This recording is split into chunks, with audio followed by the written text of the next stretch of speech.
நமக்கு கொடுக்கப்படுற அவனுடைய வார்த்தை என்னவென்றால், ஜலம் என்ற ஒரு வார்த்தையை உங்களுக்கு முன்பாக நான் வைக்கிறேன். சொல்லுங்க, அப்படின்னா என்ன? ஜலம். ஸ்தோத்திரம். அதாவது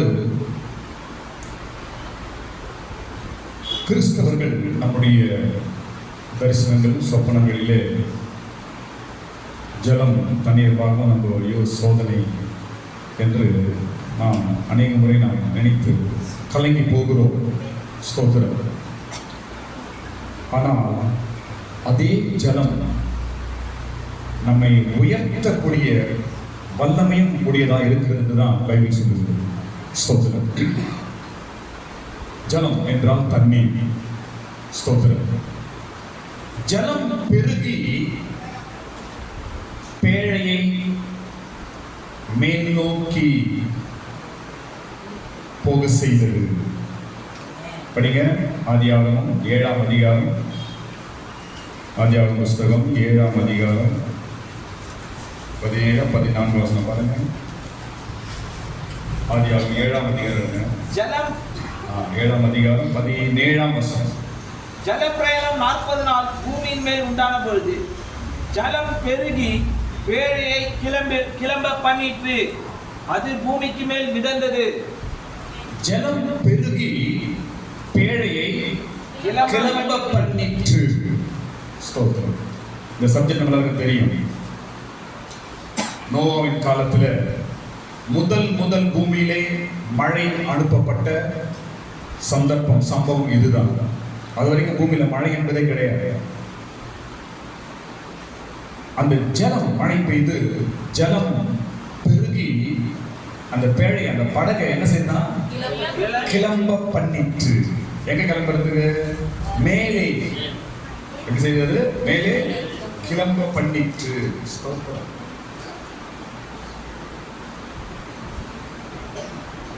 பயப்படாதீங்க. நீ போகிற பாதை, நீ சந்திக்கிற சூழ்நிலை,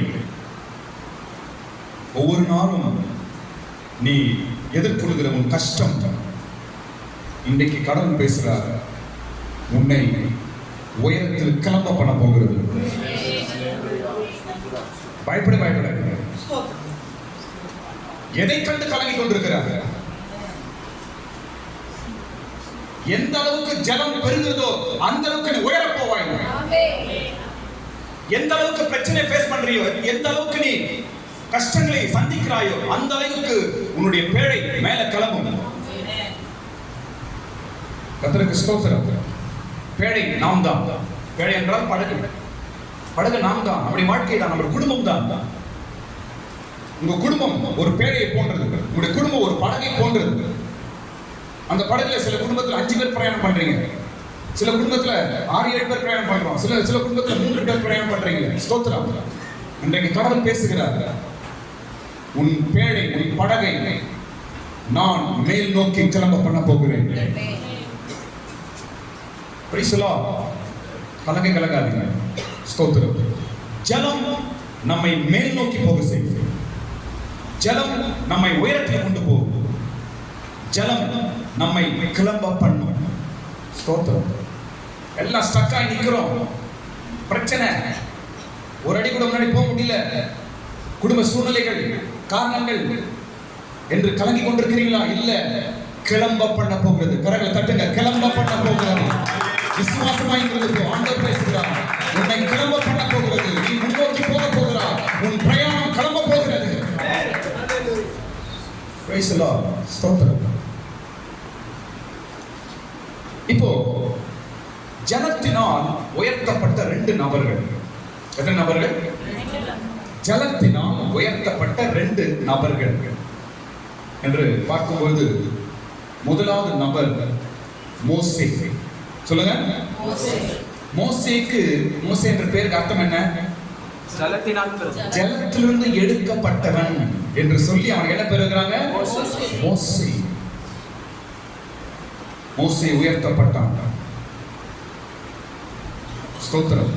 2வது நபர் இயேசு கிறிஸ்து. யோர்தான் நதியிலிருந்து வெளியே வந்த உடனே வானத்திலிருந்து ஒரு சத்தம் கேட்டது. என்ன கேட்டது அவருக்கு? இதோ என் நேசகுமாரன், இவரில் நான் பிரியமா இருக்கிறேன். ஜலத்திலிருந்து வெளியே வந்த உடனே அவர்களை உயர்த்தின கடவுள் உன்னை உயர்த்துவார். நோவாவின் குடும்பத்தை உயர்த்தின அதே ஜலம் அந்த கடவுள் உன்னையும் உயர்த்துவார். கர்த்தருக்கு ஸ்தோத்திரம். இப்போ ஜலத்தினால் உயர்த்தப்பட்ட குடும்பம் எந்த குடும்பம்? சொல்லுங்க, எந்த குடும்பம்? நோவாவின் குடும்பம். ஸ்தோத்திரம். நோவாவின் குடும்பம். குடும்பத்துல மொத்தம் 8 பேர். கணவன், மனைவி, 3 பிள்ளைங்க, 3 மருமகள். மொத்தம் எத்தனை பேருங்க? 8 பேர். 1 பேரும் 3ஆம் அதிகாரத்தில் படிக்கிறோம். 8 பேர் என்று அந்த குடும்பத்தை ஜலம் மேலே உயர்த்தினது. ஸ்தோத்திரம். அந்த குடும்பத்துல மொத்தம் ஒரு 5 காரியம் செய்தது ஜலம். சொல்ல பாருங்க. ஸ்தோத்திரம். 5 விதமான காரியங்களை ஜலம் அவர்களுக்கு செய்தது. முதலாவது, அழிவிலிருந்து அவர்களை காப்பாற்றினது. சொல்லுங்க, சொல்லுங்க.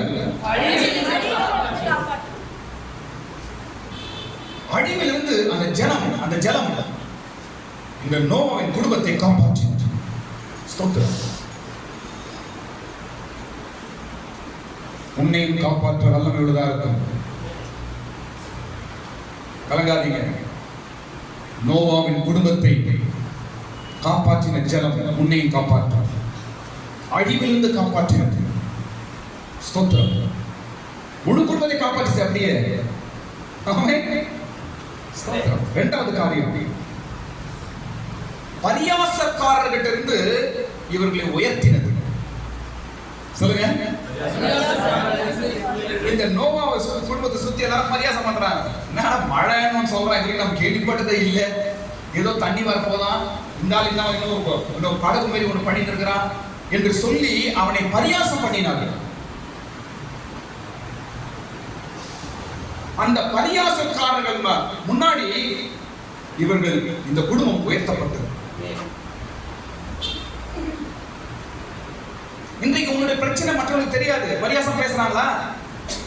உன்னை கேலி பண்றாங்களா? குடும்பத்தை கேலியா பேசுறாங்களா? இன்னைக்கு ஆண்டவர் பேசுகிறார், ஒரு ஜலத்தை நான் அனுப்புவேன், உன்னை நான் உயர்த்துவேன். இதேதான் இவங்க சுத்தி பரியாசம் நடந்துச்சு.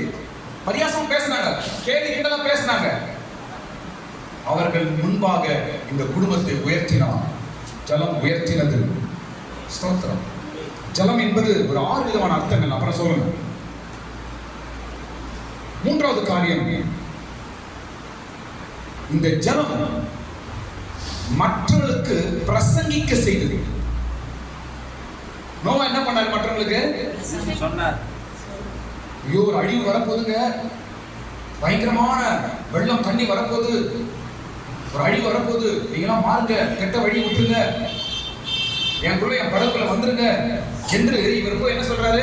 பிரசங்கிக்க செய்தார். காரணம் ஜலம். ஸ்தோத்திரம். ஜலம் பிரசங்கிக்க செய்தது, மற்றவர்களுக்கு சொல்ல செய்தது. இதுவே உன் வாழ்க்கையில் கூட நடக்கும். ஆமென். ஸ்தோத்திரம். அடுத்தது, நற்செய்தியை கொண்டு வந்தது. என்ன கொண்டு வந்தது? நற்செய்தியை கொண்டு வந்தது ஜலம். யாருக்கு? நோவாவுக்கு. நற்செய்தியை கொண்டு வந்தது. ஸ்தோத்திரம். ஜலத்தின் மேல மிதக்கி கொண்டு இருக்கிறான். ஊர்ல என்ன நடக்குது என்னன்னு தெரியல, ஆனா நற்செய்தி அவனை தேடி வந்தது. புறா மூலமாய் நற்செய்தி வந்தது. ஆண்டவர் பேசுகிறார், நோவாவுக்கு நற்செய்தி அனுப்பினவன் உனக்கு ஒரு நற்செய்தி அனுப்புவேன். ஒரு நல்ல செய்தி உங்களுக்கு வரும். நல்ல செய்தி நீங்கள் கேள்விப்பட போறீங்க. நல்ல காரியத்தை கண்ணால பார்க்க போறீங்க. ஜலம் உயர்த்தும். ஸ்தோத்திரம். நற்செய்தி நோவாவுக்கு கிடைத்ததாக நாம் பார்க்கிறோம். கர்த்தருக்கு ஸ்தோத்திரம். 5வது காரியம், மிருகங்களின் வாயை அடைத்து. என்ன பண்ணுது? மிருகங்களின் வாயை அடைத்து. ஒரு பெரிய கப்பலுங்க. அந்த கப்பலுக்குள்ள நோவா குடும்பம் இருக்குது. அதோட அவங்களோட கூட சேர்த்து யார் இருக்குது? மிருகங்களும் இருக்குது. மிருகங்களும் கூட கொண்டு வந்து வச்சிருக்கிறார்.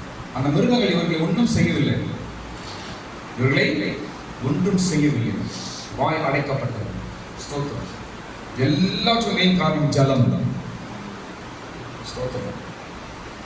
இன்னைக்கு நம்மளை சுற்றி பல மிருகங்கள் இருக்குது, அப்படிதானே? பார்க்குறது பேண்ட் ஷர்ட் போட தான் போட்டு இருக்கோம், ஆனால் மிருகம். பார்க்குறது சுடிதார் போட்டு சேரில் கட்டிருக்கோம், ஆனால் எப்படி இருக்காது? மிருகம். உன்னை எப்போ முழுங்கலாம், உன்னை எப்போ கட்சி கொத்துறலாம், உன்னை எப்போ கீழே தள்ளலாம், உன்னை எப்போ போய் மிதிக்கலாம். அந்த மிருகத்தை நம்பிடலாம். பேண்ட் ஷர்ட்டை போட மிருகத்தை நம்ப முடியாது. அந்த மிருகத்தை நம்பிடலாம். புடவை கட்டி சுடிதார் போடுற மிருகத்தை நம்பாதீங்க. ஸ்தோத்திரம். அந்த மிருகத்தின் வாயும் ஆண்டவர் அடைப்பார். உனக்கு விரோதமாய் பேசுகிற வாய்கள் அடைக்கப்படும்.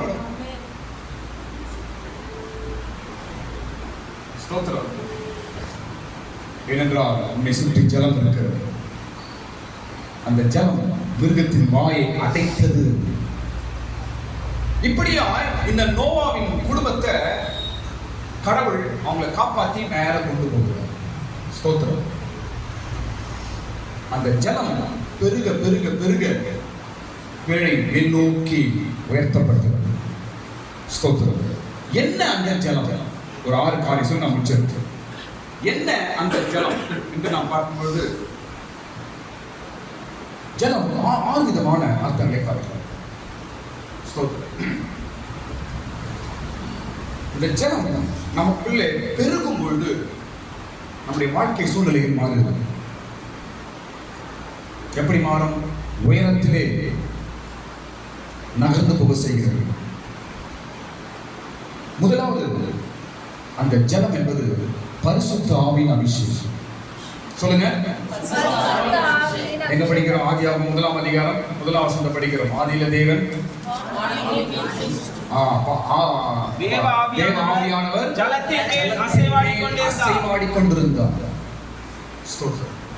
ஜலம் என்பது பரிசுத்த ஆவியின் ஒரு அசைவாடுதல். எந்த அளவுக்கு பரிசுத்த ஆவி உன் வாழ்க்கையில் உன் குடும்பத்துல அசைவாடி கொண்டிருக்கிறதோ அந்த அளவுக்கு உன் பேழை மேலே நோக்கி உயரும். மேல் நோக்கி உயரும். உன் பேழை மேல் நோக்கி நகர செய்யப்படுகிறது. பரிசுத்தாவின் அசைவாடு, பரிசுத்தாவின் நிறைவு. ஸ்தோத்திரம். விசுவாசிகள் சொல்லுகிறார், பரிசுத்தாவினால் எந்த அளவுக்கு நிரப்பப்படுகிறீர்களோ அந்த அளவுக்கு ஜலம் பெருகும். ஜலம் பெருக பெருக நோவாவின் பேழை என்ன ஆச்சா?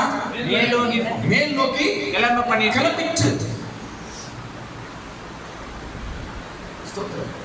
நல்ல கையை தட்டி பாடல் பாடி ஆவியினால் நிரம்பி பரிசுத்தாவினால் அநேக பேசி நல்ல ஒரு ஃபில்னஸ், நல்ல ஒரு நிறைவாய் நீங்க பண்ணிட்டீங்கன்னா உங்க வாழ்க்கை மேல் நோக்கி உயரும். ஜனம் பெருக வேண்டும். நான் விசுவாசிக்கிறேன் இந்த இடத்துல பரிசுத்தாவி என்ற ஜலம் அசைவாடி கொண்டிருக்கிறோம். உங்க வீடுகளிலும் பரிசுத்தாவி என்ற ஜலம் நிரம்பின வீடாக காணப்படட்டும். வீடு வனாந்திரமா இருக்கக்கூடாது, ஜலத்தினால் நிரப்பப்பட்டிருக்கணும். வீடு காடா இருக்கக்கூடாது, வறட்சியா இருக்கக்கூடாது, ஜலத்தினால் நிரம்பின வீடா இருக்க வேண்டும். ஜலம் என்றால் முதல் காரியம் சொல்லுங்க, பரிசுத்தாவின் அபிஷேகம், பரிசுத்தாவின் அசைவாடுதல், பரிசுத்தாவினால் நிரப்பப்படுதல், பரிசுத்தாவி உங்களோட பேசுதல், பரிசுத்தாவி உங்களை நடத்துது, உங்களோட பேசுறது, உங்களை ஆறுதல் படுத்துவது, இவையெல்லாம் பரிசுத்தாவின் ஆவியாளர் அசைவாடுதலை காண்பிக்கிறது. ஸ்தோத்திரம். ஆமென்.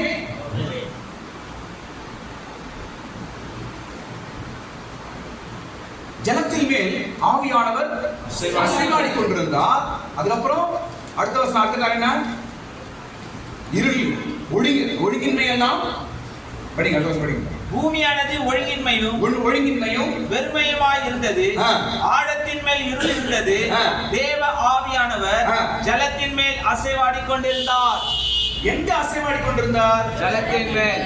அந்த நேரத்தில் அந்த பூமி எப்படி இருந்துச்சா? ஒழுங்கின்மையா இருந்தது. இதான் பாயிண்ட், கவனிங்க.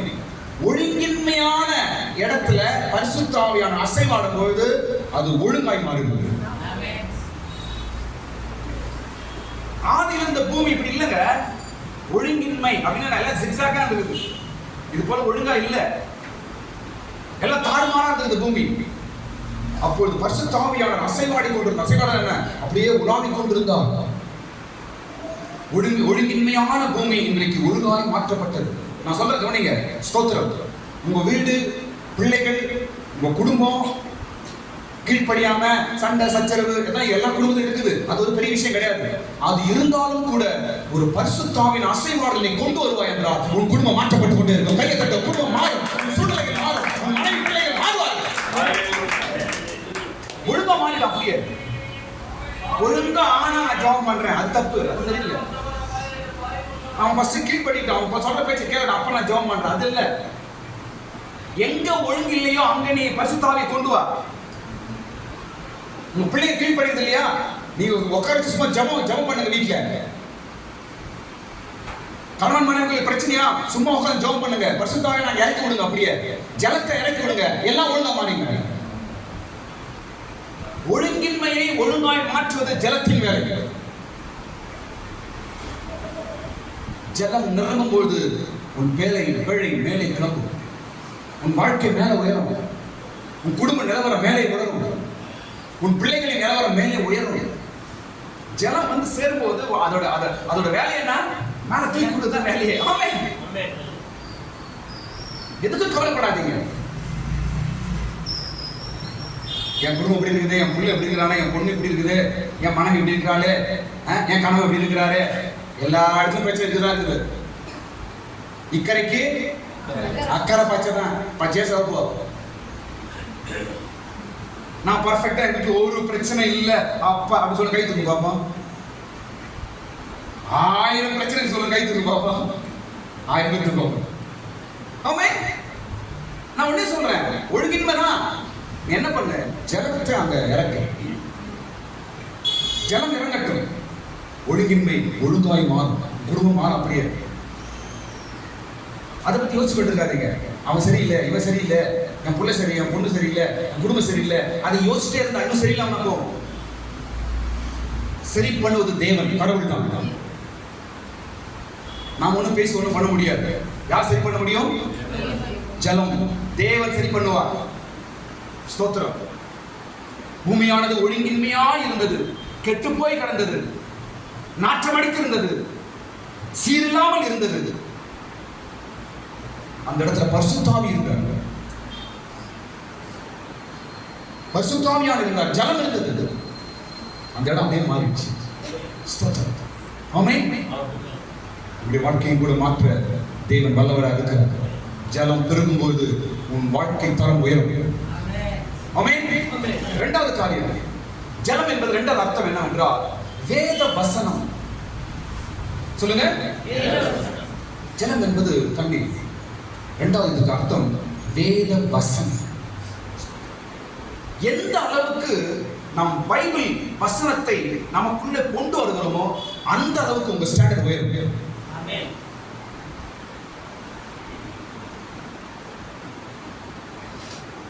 ரீடர்ஸ் ஆர் லீடர்ஸ் அப்படின்னு உலகத்துல வார்த்தை இருக்கு. Readers R leaders. Leaders will be readers. அப்படின்னா படிக்கிறவன் இப்ப தலைவனா இருப்பான். அது உலக பண்பாடுனா சும்மா ஒரு உதாரணத்துக்கு நான் பைபிள் கொண்டு வரேன். நீங்க பைபிள் படிக்கிறவங்களா, வேத வார்த்தைகளை நீங்க அதிகமா பைபிள் அதிக படிச்சு நேசிக்கிறப்ப அதிகமா நீ படிக்கிறவங்களா இருப்பீங்கன்னா உண்மையாகவே உங்க குடும்பம் நீங்களும் ஒரு லீடர்ஷிப் ஆர்டர் கொண்டு வருவீங்க. நீங்க பைபிள் ரீடரா இருந்தீர்கள் என்றால் நீங்கள் சொசைட்டில லீடரா மாறுவீங்க. ஆமென். ஜலம் பெருக வேண்டும். ஜலம் வரதான் அந்த பேழை மேல உயரும். ஜலம் வரதான் அந்த பேழை மேல் நோக்கி நகர்கிறது. இந்த ஜலம் வேத வசனம், பைபிள், வேத வார்த்தை. எந்த அளவுக்கு பைபிள் படிக்கிறீங்களோ அந்த அளவுக்கு தரம் உயரும். எந்த அளவுக்கு பைபிளுக்கு இம்பார்ட்டன்ஸ் கொடுக்குறீங்களோ அந்த அளவுக்கு உங்க பிள்ளைகளுடைய தரம் உயரும். நான் சொல்ற பாருங்க, பிள்ளைகளுக்கு முன்பாக பெற்றோர்கள் பைபிள் தந்து படிக்கணும். உங்க பிள்ளைங்க பார்க்கணும், அதான் அவன் கத்துப்பான். எங்க அப்பா அம்மா பைபிள் படிக்கிறவங்க என்று அவன் சொல்லணும். அவங்கள படி படி படி படின்னு சொல்லிட்டு இவங்க படிக்கிறது கிடையாது. அவங்கள மாத்திரம் படி படி படி. அவங்களுக்கு முன்னாடி நீ திறந்து படி, அவங்க ஆட்டோமேட்டிக்கா படிப்பாங்க. வேத வசனம் ஜலம், வேத வார்த்தை ஜலம். நோவாவின் பிழை உயர்த்தப்பட்டது, அழிவிலிருந்து பாதுகாக்கப்பட்டார்கள், மிருகங்களின் வாய் அடைக்கப்பட்டது, நற்செய்தி கிடைத்தது. இதெல்லாம் காரணம் என்ன? ஜலம். ஜலம் சூழ்ந்திருந்தது, ஜலம் பெருகிற்று. உங்க வீடுகளில் ஜலம் என்ற தேவ வார்த்தை பெருக வேண்டும். உங்க வாழ்க்கையில கூட எந்த அளவுக்கு பைபிள் நீங்க நேசிச்சு பைபிளை படிக்கிறீங்களோ அந்த அளவுக்கு உங்களுடைய தரம் உயர்த்தப்படும். ஆமென். அடுத்த காரியம், எத்தனை காரியம் சொல்ல? இப்போ மூன்றாவது காரியம். மூன்றாவது காரியம் பரீட்சை. சொல்லுங்க. ஜலம் என்றால் என்னங்க?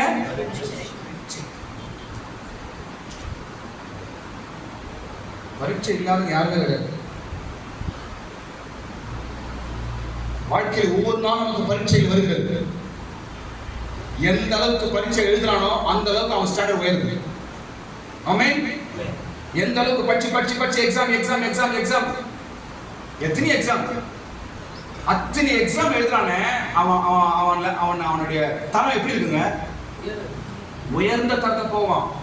IPS IAS எத்தனை எக்ஸாம் எழுதுறாங்க. கடைசியில் பார்த்தா அவனோட ஸ்தானம் உயர்ந்து இருக்கு. பரீட்சை நம்முடைய வாழ்க்கையில் வருகிற சில பரீட்சைகள், சில சோதனை காலங்கள், சோதனை கட்டங்கள், சோதனை நேரங்கள். எதுக்கு? உன்னை உயர்த்துவதற்காக தான். ஆமென்.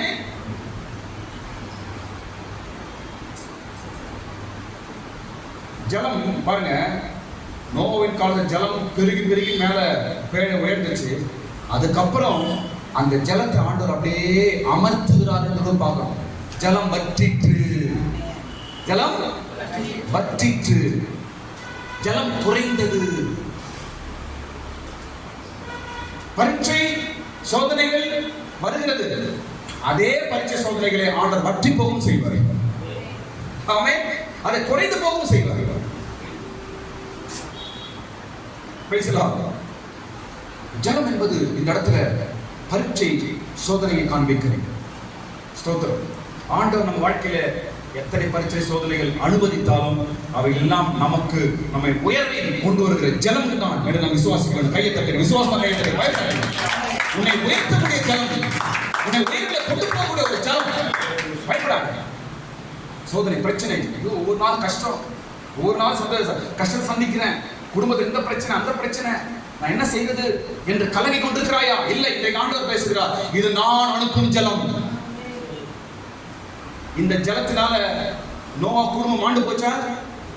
கவனிங்கம்மா. இந்த ஜலத்தினால நோவா என்ற அவனுடைய குடும்பம் அழிஞ்சு போச்சா? இல்லையே. அந்த ஜலத்தினால் உயர்த்தப்பட தவிர அழிக்கப்படவில்லை. அதுதான் உனக்கும் எனக்கும் வாழ்க்கையில் சாதித்தார். வாழ்க்கையில பரீட்சைகள் சோதனைகள் பாதைகள் வருகிறது. ஆண்டவர் அனுமதிக்கிறார். எல்லாருக்கும், எனக்கும் உண்டு, உங்களுக்கும் உண்டு, உங்களுக்கும் உண்டு, எல்லாருக்கும் உண்டு. எதற்காக? நீ உயர்த்தப்படுவதற்காக தான். சோதனை சகிக்கிறவன் பாக்கியவான். வெள்ளம் போல பிரச்சனைகள், மழையை போல பிரச்சனைகள் என்று சொல்றோம். ஆமென். ஆனா இதே சப்ஜெக்ட் படிக்கிறோம். ஜலம் உயர்ந்து உயர்ந்து மழையெல்லாம் ஓடிச்சு. எத்தனை மலைகள் வந்தாலும் அவைகளை தாண்டி ஆண்டவனை மேல் நோக்கி நிறுத்த செய்ய வல்லவராக இருக்கிறார். கலங்காதீங்க. ஜலம் பரீட்சை, சோதனை காலங்கள், கஷ்ட காலங்கள், கண்ணீர் சூழ்நிலை, பலவீன நேரங்கள் எல்லாமே நம்முடைய உயர்வுக்கு தான். ஜலம் பெருக பெருக பேழை மேல் நோக்கி நகர்ந்தது. ஆமென். ஸ்தோத்திரம். அடுத்த காரியம் பாருங்க. அடுத்த காரியம் நம்மை சுத்திகரிக்கும் ஜலம் என்று படிக்கிறோம். என்னாகும் 19ஆம் அதிகாரம் 9ஆம் வசனம் படிக்கிறோம். என்னாகும் 19:9 படிக்கும்போது நம்மை சுத்திகரிக்கும் ஜலம், தீட்டு கழிக்கும் ஜலம் என்று ஒரு வார்த்தை அங்கு எழுதப்பட்டிருக்கிறது. சீக்கிரம் படிக்க பார்ப்போம். சுத்தமாயிருக்கிற ஒருவன் ஆ. அந்த கிடாரின் சாம்பலை வாரிக்கொண்டு ஆ. பாளையத்திற்கு புறம்பே ஆ. சுத்தமான ஒரு இடத்திலே கொட்டி வைக்க கடவன். ஆ. அது இஸ்ரவேல் புத்திரரின் சபைக்காக தீட்டு கழிக்கும் ஜலத்துக்கென்று காத்து வைக்கப்பட வேண்டும். தீட்டு கழிக்கும் ஜலம், சுத்தமாக்கும் ஜலம், நம்மை சுத்திகரிக்கும் ஜலம்.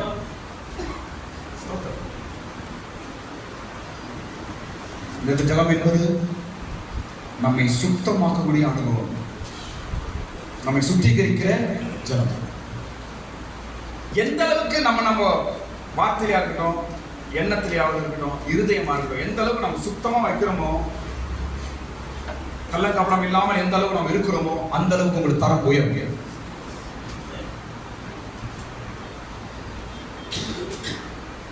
முக்கியமா கிறிஸ்தவர்களுக்கு சொல்லப்படுற வார்த்தை சுத்திகரிப்பு உங்களுடைய குடும்பத்தை உயர்த்தும், வாழ்க்கை தரத்தை உயர்த்தும். சுத்திகரிக்கும் ஜலம், ஜலம் பெருக பெருக வேலை மேல் நோக்கி உயர்த்தப்பட்டது. ஸ்தோத்திரம். 7 நாள் ஜெபம் இதற்காக, நம்முடைய குறை குற்றங்கள் எல்லாம் நாம் சுத்திகரித்துக் கொள்வதற்காக. சுத்திகரிக்கும் ஜலம், பரிசுத்தப்படுத்தும் ஜலம், தீட்டு கழிக்கும் ஜலம். இருதயங்களை சுத்தமாக்க வைக்கணும், மனதை சுத்தமாக வைக்கணும். இதெல்லாம் நாம் சுத்தப்படுத்தும் போது, சுத்தமாக வைத்துக் கொள்ளும் போது நம்முடைய வாழ்க்கை தரம் உயரும். சுத்திகரிக்கும் ஜலம் எப்போது நம்ம வீட்டில் இருக்கணும், சுத்தப்படுத்த ஜலம் எப்போது நம்ம கிட்ட இருக்கணும். சர்ச்சையெல்லாம் வரும்பொழுது ஆண்டவர்கிட்ட நம்ம உடனே ஆண்டவரே குறைகளை மன்னியும் என்று கடவுள்கிட்ட நம்ம கேட்டு நம்ம சுத்தப்படுத்திக் கொள்ளும் பொழுது நம்முடைய தரம் உயர்த்தப்படுகிறது, நம்முடைய குடும்பம் உயர்த்தப்படுகிறது, சூழ்நிலை உயர்த்தப்படுகிறது. கர்த்தருக்கு ஸ்தோத்திரம். அடுத்த காரியம் நிர்வாகிக்காரன் சொல்ல பாருங்க. எத்தனாவது காரியம் இப்போ? 5வது காரியம். ஜலம் என்பது தேவனை, கடவுளை அறிகிற அறிவு. ஏசாயா 11ஆம் அதிகாரம் 9ஆம் வசனம். ஏசாயா புஸ்தகம் 11ஆம் அதிகாரம் 9ஆம் வசனம் பார்க்கும்பொழுது ஜலம் என்பது கடவுளை அறிகிற அறிவு என்று படிக்கிறோம். சீக்கிரம் படிக்கணும். ஏசாயா புஸ்தகம் 11:9. என் பரிசுத்த பர்வதம் எங்கும் தீங்கு செய்வாரும் யாரும் இல்லை, கேடு செய்வாரும் இல்லை. சமுத்திர ஜலத்தினாலே நிறைந்திருக்கிறது போல பூமி கர்த்தரை அறிகிற அறிவினாலே நிறைந்திருக்கும். ஆமென். ஜலம் என்றால் கடவுளை அறிகிற அறிவு. கடவுளை அறிகிற அறிவு எந்த அளவுக்கு நமக்குள்ள வருதோ அந்த அளவுக்கு நம்ம ஸ்டாண்டர்ட் உயர்த்தப்படும். பைபிள் எழுதி உன் பேடை உயர்த்தப்படும், மேல் நோக்கி உயர்த்தப்படும். உன் வாழ்க்கை தரம், குடும்பத்தின் நிலவரம், உன் பிள்ளைகளின் தரம் உயர்த்தப்படும். கடவுளை அறிகிற அறிவு.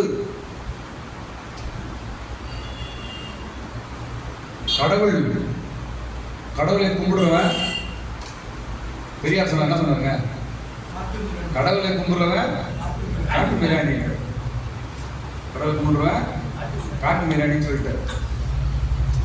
ஆனா ஒரு மீட்டிங்ல பயங்கரமா இவங்க பெரியாரோட சிஷ்யனா தெரியாது, மீட்டிங்ல பயங்கரமா பேசிட்டாங்க. கடவுள் இல்லை, பயங்கரமா பேசியாச்சு ஸ்டேஜ். கடவுளை கும்பிடுற காட்டு மிராண்டி, கடவுளை இல்லை, இந்த சத்தியம் கிடையாது என்று பயங்கரமா பேசிட்டு சேர்ல உட்கார போறான். கடவுளே அப்படி உட்காந்து ஏசப்பா சொன்னாருங்க சொல்ற, அப்பா கடவுளே அப்படின்னு உட்காந்துறான். பக்கத்துல கேட்டா என்னங்க இவ்வளவு நேரம் கடவுள் இல்லை, இவ்வளவு நேரம் கடவுள் இல்லைன்றீங்க, உட்காந்து கடவுளே அதான் சொல்றதுப்பா. மனிதன் நாவலவாய் கடவுள் இல்லை என்று அவன் அறிக்கையிட்டாலும் அவன் உள்ளளவாய் கடவுளை நம்புகிறான். கடவுள் இருக்கிறான் என்பதை அவன் நம்புகிறான். அவன் உள்ளளவு சொல்லுகிறது கடவுள் இருக்கிறார்.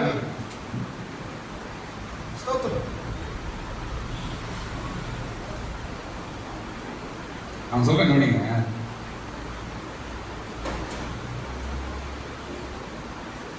படிப்பறிவு இல்லாமல் இருந்தது, நாகரிகம் இல்லாமல் இருந்தது. இன்றைக்கு நாகரிகமா இன்றைக்கு ஜனங்க காணப்படுறார்கள் என்றால் எப்படி? மிஷினரிகள் வந்து ஜனங்களுக்கு நாகரிகத்தை கற்றுக் கொடுக்கிறார். யார் வந்து மிஷனரி வியாபாரம் பண்ணவே வந்தாங்க. அவங்க வந்து இங்க கடவுளுடைய அறிவை சொல்லிக் கொடுத்தார்கள். அவருக்கு நாகரிகம் வந்தது. அந்த காலத்துல இருந்த மனுஷன் வேற, இந்த காலத்துல இருக்கிற மனுஷன் வேற. காரணம் என்ன? கடவுளின் அறிவு அவனுக்கு நாகரிகத்தை கொடுக்கிறது, அவன் வாழ்க்கை தரத்தை உயர்த்துகிறது. ஸ்தோத்திரம். கடவுளை அறிகிற அறிவு. ஸ்தோத்திரம். பிள்ளைகளுக்கு வீட்டில் பைபிள் சொல்லி தரணும். சின்ன பசங்க சண்டே ஸ்கூல் சொல்லி தரணும். பைபிள் வசனம் சொல்லி தரணும். பைபிள் கதையை சொல்லணும். எந்த அளவுக்கு பைபிள் வேத கடவுளை குறித்த அறிவை பிள்ளைகளுக்கு சொல்லி தருகிறீர்களோ அந்த அளவுக்கு பிள்ளைகளுடைய வாழ்க்கை தரம் உயரும்.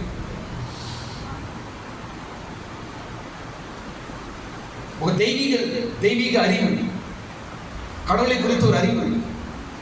கடவுள் யார், எப்படிப்பட்டவர், என்ன செய்கிறார், மனிதனுக்கு எப்படி உதவுகிறார், அவரை குறித்து வேத பைபிள் என்ன எழுதியிருக்கிறது என்று நீ கடவுளை குறித்த அறிவை பிள்ளைகளுக்கு சொல்லிக் கொடுப்பீர்கள் என்றால் உண்மையாகவே உங்களுடைய பிள்ளைகளின் வாழ்க்கை என்ற அந்த பேழை கப்பல் மேல் நோக்கி நகரும், மேல் நோக்கி உயர்த்தப்படும். ஜலம் பெருக பெருக பேழை மேல் நோக்கி நகர்ந்தது. கடவுளின் அறிவு. ஸ்தோத்திரம். தேவனை குறித்த அறிவு அதிகம். முக்கியமா அதை நாம் பெற்றோர்கள் தான் பொறுப்பெடுக்கணும். ஸ்கூலுக்கு அனுப்புறோம், உலக அறிவு, உலக ஞானம் எல்லாம் கிடைக்கிறது, அதெல்லாம் தப்பு இல்லை, ஓகே. ஆனா கடவுளை குறித்து, தேவனை குறித்து, இயேசுவை குறித்து, பரிசுத்த வேதத்தை குறித்து, பைபிளை குறித்து உன் பிள்ளைகளுக்கு அறிவை சொல்லிக் கொடுப்பது தாய் தகப்பனுடைய கடமை. அதில் தவறிடாதீங்க. ஸ்தோத்திரம்.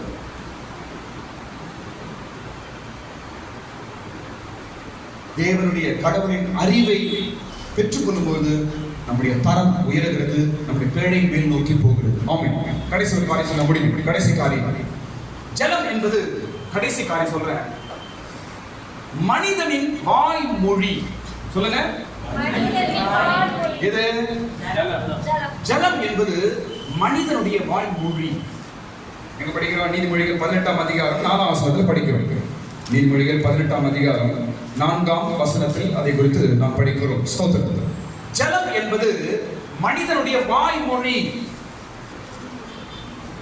வாய் வார்த்தை, மனிதனுடைய வாயில பேசுற பாஷை. படிக்கணும். மனுஷனுடைய வாய்மொழிகள் ஆழமான ஜலம் போல் இருக்கும். போதும். மனிதனுடைய வாய்மொழிகள் ஜலம் போல இருக்கும். ஜலம் நிரம்ப நிரம்ப அந்த படகு மேல் நோக்கி நகர்கிறது. ஸ்தோத்திரம். கடைசி காரியம் நான் சொல்லி முடிக்கிறேன். நம்முடைய வாழ்க்கை தரம், குடும்பத்தின் தரம், சூழ்நிலைகள் உயர்த்தப்பட வேண்டும் என்றால் நம்முடைய வாய்மொழிகள் மிக முக்கியம். வாயின் வார்த்தைகள் மிக முக்கியம். நல்ல வார்த்தைகளை நீங்கள் பேச பேச பேச பேச உங்க கப்பல் மேல வரும். ஆமென். ஆமென். நம்பிக்கையான வார்த்தைகளை பேச பேச பேச உங்களுடைய வாழ்க்கை தரம் மேல உயரும். இதுதான் பிள்ளைகளுக்கும்.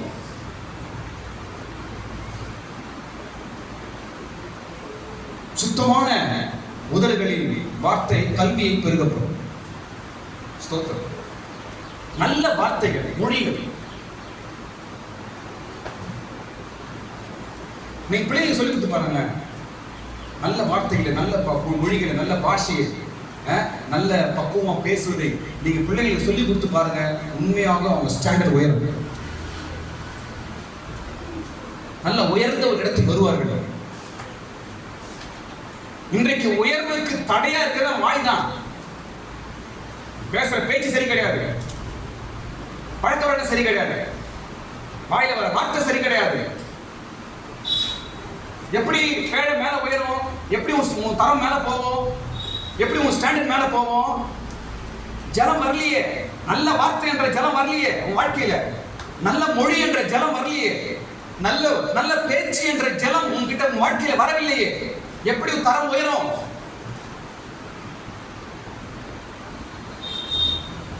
கம்பெனிக்கு இன்டர்வியூ போறாங்க, ஒரு ஆபீஸ்க்கு இன்டர்வியூ பேரு எல்லாம் செக் பண்ணுவான். ஒரு இன்டர்வியூ போனேன், இன்டர்வியூ போனேன், மார்க்கெட்டிங். நான் பயப்படக்கூடாது, நர்வஸ் பார்த்தா அவன் இதாகிடுவான்ட்டு பயப்படக்கூடாதுன்னு சொல்லிட்டு அப்படி சேர் அதெல்லாம் ஒரு மாதிரி உட்காந்து கால் அப்படி ஆடினேன். அதை பார்த்து ரிஜெக்ட் பண்ணிட்டேன். வாட் இஸ் திஸ் அப்படின்னா கால் அப்படி ஆடி நிற்கிறேன். இது வெளியே போயிட்டான். நான் கடவுளை பாஸ்ட் ஆகணுன்றதுக்காக அப்படி கொண்டு வந்துட்டாரு வச்சுக்கிறேன். ஆனால் அது ஒழுங்கு இல்லைன்னு பார்க்குறான். பாரு இன்டர்வியூ வைக்கிறான், எல்லாம் பார்க்குறான். அவன் பேச்சு எப்படி இருக்குது, அவன் நடக்க எப்படி இருக்குது, அவன் உட்கார எப்படி இருக்கிறான், அவன் மொழி எப்படி இருக்குது, அவன் அவனு பேச இவன் அப்படியா ஐயா அப்படின்னா நம்ம முதல்ல வெளியே போக மாட்டான். வாய்மொழிகள் இவனை வச்சு என்ன வேலை செய்யறது, இவனுக்கு நான் தான் வேலை செய்யணும் பொழுது மேனேஜர் ஃபர்ஸ்ட் வெளியே போக மாட்டோம். வாய்மொழிகள் மிக முக்கியம். நம்முடைய தரம் உயர்வதற்கு, நல்ல பொசிஷன் வருவதற்காக, நம்முடைய குடும்பமா இருக்கட்டும், நம்ம வாழ்க்கையா இருக்கட்டும், குடும்பமா இருக்கட்டும், பிள்ளைகள் எதிர்காலமா இருக்கட்டும், உயர்த்தப்படுவதற்கு உங்களுடைய பிள்ளைகள், உங்களுடைய வாய் மொழிகள் மிக முக்கியம். வாயின் வார்த்தைகள் மிக முக்கியம்.